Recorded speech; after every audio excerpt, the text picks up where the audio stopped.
Welcome back to another session of Cricket Basics.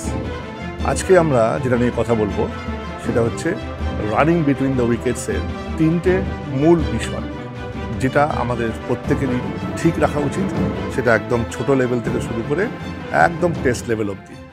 Running between the wickets ক্রিকেটে কিন্তু একটা বিরাট important জায়গা, কারণ এখান থেকেই ম্যাচের ভাগ্য নির্ধারিত হয়।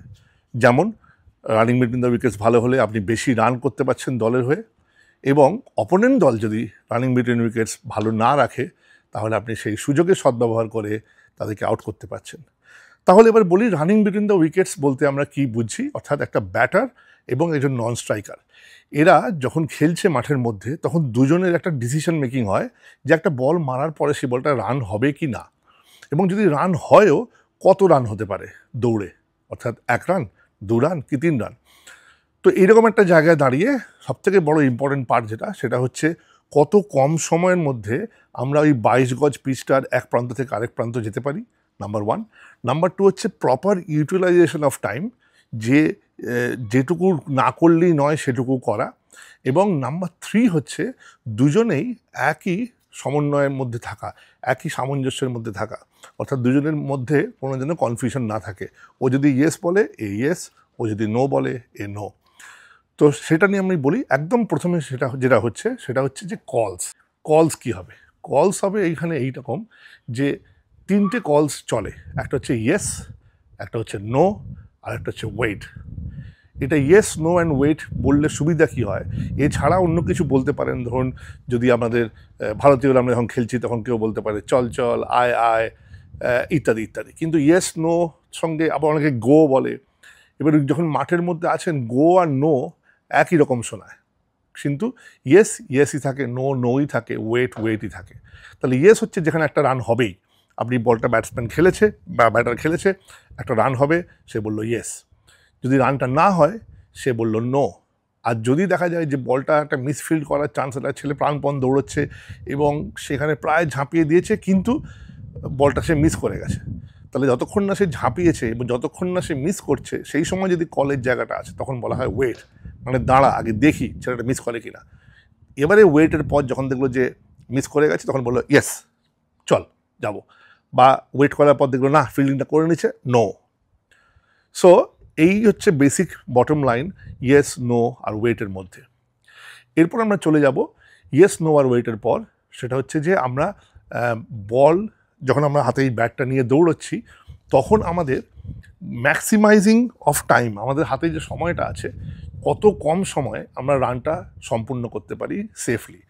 তো কি দেখতে হয় সেখানে হচ্ছে আপনি কোন হাতে ব্যাট ধরছেন, যখন আপনি টার্ন করছেন তখন আপনার মুখ কোথায়, এবং যখন শটটা খেলেছেন তখনই বা আপনি দেখছেন কোথায়। তো আমি এখন একটা ব্যাটার হয়ে যাচ্ছি এবং ব্যাটার হয়ে গিয়ে আমি দেখাচ্ছি যে আমি একটু দূরে চলে এলাম। ধরুন আমি এখানে ব্যাট করছি, আমি এখানে ব্যাট করে আমি একটা কাভার ড্রাইভ করেছি, অর্থাৎ কাভারের দিকে বলটা মেরেছি।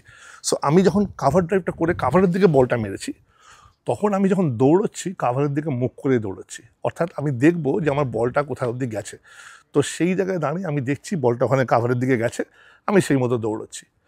এইবারে এটা করতে গিয়ে আমি আমার যখন চোখটা রয়েছে কাভারের ফিল্ডারের দিকে, তখন কিন্তু আমি দেখছি না যে আমার পার্টনারটা আমার সঙ্গে দৌড়চ্ছে কিনা, কারণ আমি তখন অলরেডি সেই ইয়েস নো কলটা আমি কিন্তু করে দিয়েছি। এইবারে আমি যখন দৌড়চ্ছি, কাভার ওখানে ফিল্ডিং করছে, বলটা সুন্দর, মানে এমনি নর্মাল কাভারে যেতে পারে কি লং কাভার যেতে পারে, ডাজন্ট ম্যাটার। তো ধরুন আমি দৌড়ে দৌড়ে অপোনেন্ট, মানে আমার ব্যাটিং, মানে কি বলে, নন স্ট্রাইকার এন্ডে পৌঁছে গেছি। নন স্ট্রাইকার এন্ডে পৌঁছে গিয়ে আমি যদি ডান হাতে ব্যাট নিয়ে চলছি, ওখানে দেখছি ওরা আমি যদি এইরকমভাবে ব্যাটটা লাগাই আমি কিন্তু ব্লাইন্ড হয়ে গেলাম। আমি কিন্তু আর দেখলাম না যে ওখানে কী হচ্ছে, ওখানে মিসফিল্ড হচ্ছে না ওখানে জোরে ছুঁড়েছে, মানে টোটালি চোখটা বল থেকে সরিয়ে নিলাম। তো তখন আমি কি করব, আমার এই হাতটাকে আমাকে চেঞ্জ করতে হবে, অর্থাৎ আমার হাত থাকবে এদিকে যাতে করে আমি দেখতে পাই। আমি যখন ছুটছি, যদি আমি অভ্যাস থেকে ছোটা, আমায় কিন্তু এটা করে নিতে হবে। দেখে নিন একবার, ছুটছি হাত চেঞ্জ, তাহলে কি আমি দেখতে পাচ্ছি যে কাভারের ছেলেটা ফিল্ডিংটা ঠিকমতো করলো কিনা। এইবারে ধরুন, এবারে এটা তো হয়ে গেল keeping an eye on the ball throughout the whole process. এইবারে যেটা হচ্ছে সেটা হচ্ছে যে কতটা আমি কীরকমভাবে দৌড়ানোটাকে স্মার্টলি হ্যান্ডেল করব। তো ধরে নিন এইটা হচ্ছে আমার লাইনটা, এই হচ্ছে লাইন, এইবারে আমাকে এই লাইনটায় ব্যাটটা লাগিয়ে চলে আসতে হবে, লাইনের ওদিকে, সরি মাফ করবেন। তো এই যে লাইনটা আছে, অনেকে আছে অনেকটা ভেতরে চলে যায় তারপরে লাগিয়ে আসে, দরকার তো নেই।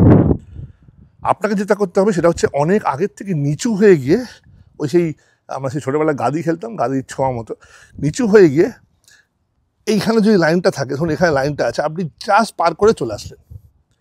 যদি এখানে লাইনটা থাকে, ক্রিজের লাইনটা, আপনি জাস্ট লাগিয়ে চলে যাবেন, মানে just make sure that the bat has crossed over the line, এবং সেখানে টাচটা করে আপনি চলে এলেন।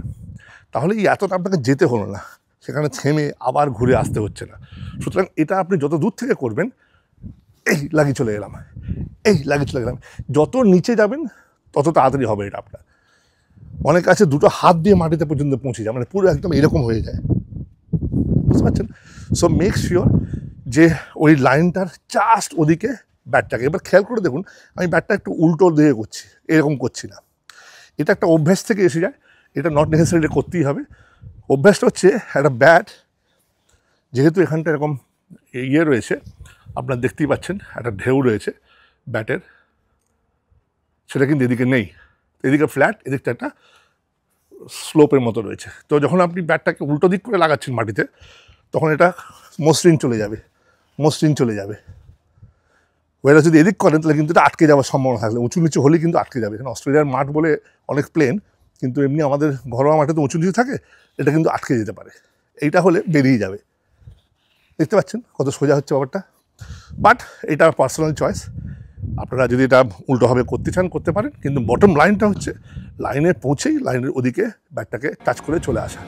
তাহলে তিনটে জিনিস কী বললাম, একটা হচ্ছে ইয়েস নো কল, একটা হচ্ছে বলটা সম্পূর্ণ চোখে রাখা, কখনোই losing side of the ball না হওয়া, অর্থাৎ সারাক্ষণ বলটাকে ফার্স্ট থেকে লাস্ট অব্দি দেখা। সেটার জন্য আপনি যখন ঘুরবেন, নেভার টার্ন ব্লাইন্ড, ব্লাইন্ড হয়ে কখনো ঘুরবেন না, এরকমভাবে না ঘুরে এরকমভাবে ঘুরছেন, এবং কতটা জোরে দৌড়বেন এবং সেই সময়টা কত ম্যাক্সিমাইজ করবেন, সেটা হচ্ছে একদম লাইন অব্দি আপনাকে যেতে হবে। লাইনের অনেক আগে থেমে গিয়ে যতটা পারবেন স্ট্রেচ করে ব্যাটটাকে লাইনটাকে জাস্ট ক্রস করিয়ে আবার চলে আসবেন। সো এই ছিল আজকের সেশনটা, যে রানিং বিটুইন উইকেটস একটা খুব ইম্পর্টেন্ট পার্ট অফ ক্রিকেট, সেটা আপনি কীরকমভাবে করবেন, কত ইফেক্টিভলি করবেন, তার একটা ডেমো দিলাম। আবার কিছু ডেমো নিয়ে আসবো, আবার কিছু টিপস নিয়ে আসবো। সঙ্গে থাকুন, পেজটা লাইক করুন, পেজটা শেয়ার করুন, ফলো করুন, অনেক কিছু জানতে পারবেন down the track. Bye bye.